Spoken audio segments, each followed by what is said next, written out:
Job, chapitre 10.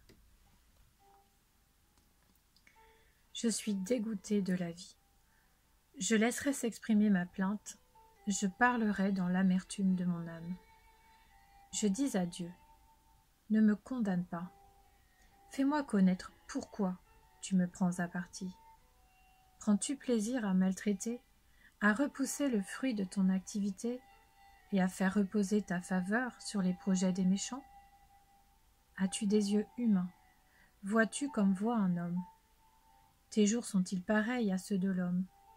Et tes années pareilles à ses années, pour que tu recherches ma faute, pour que tu te renseignes au sujet de mon péché? Tu sais bien pourtant que je ne suis pas coupable, et que personne ne peut me délivrer de ton pouvoir.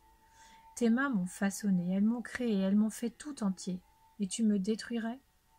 Souviens-toi donc que tu m'as façonné comme de l'argile. Voudrais-tu de nouveau me réduire en poussière? Ne m'as-tu pas coulé comme du lait? Ne m'as-tu pas fait cailler comme du fromage?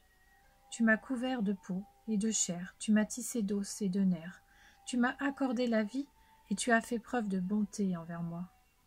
Tes soins constants m'ont permis de subsister. Mais voici ce que tu cachais dans ton cœur, ce que tu avais décidé en toi-même, je le sais. Que je pêche, tu ne me raterais pas, et tu ne me considérerais pas comme innocent de ma faute. Suis-je coupable? Malheur à moi. Suis-je juste? Je n'ose pas lever la tête, remplie de honte et absorbée par ma misère.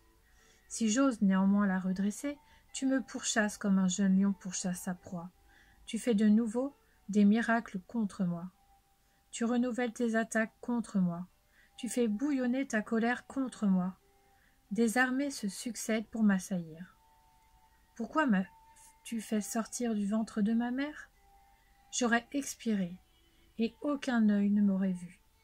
Ce serait comme si je n'avais jamais existé, et je serais passé du ventre de ma mère à la tombe. Ma vie est si courte.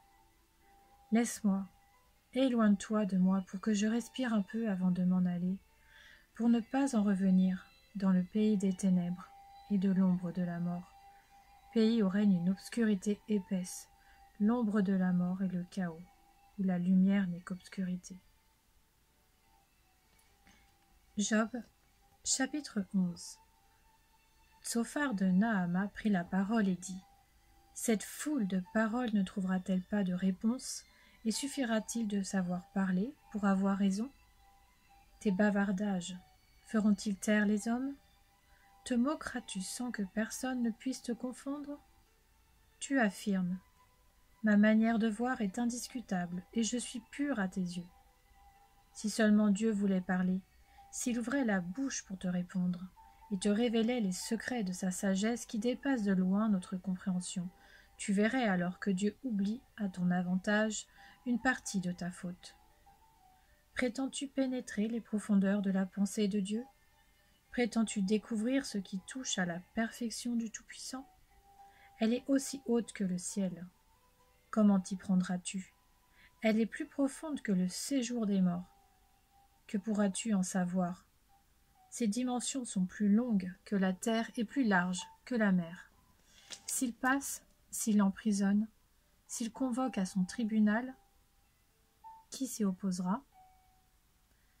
En effet, il discerne les hommes faux.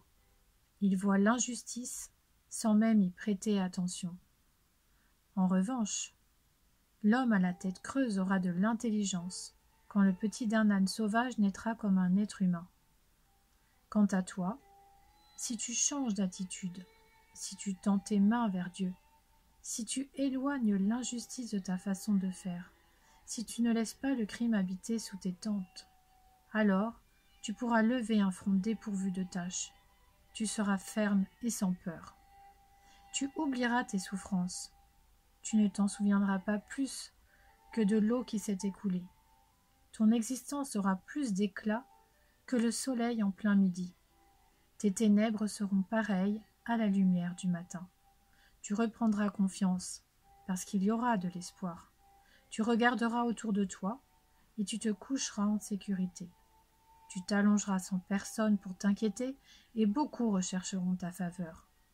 En revanche, les yeux des méchants s'épuiseront à chercher sans succès un refuge. Pouvoir rendre l'âme, voilà quelle est leur espérance.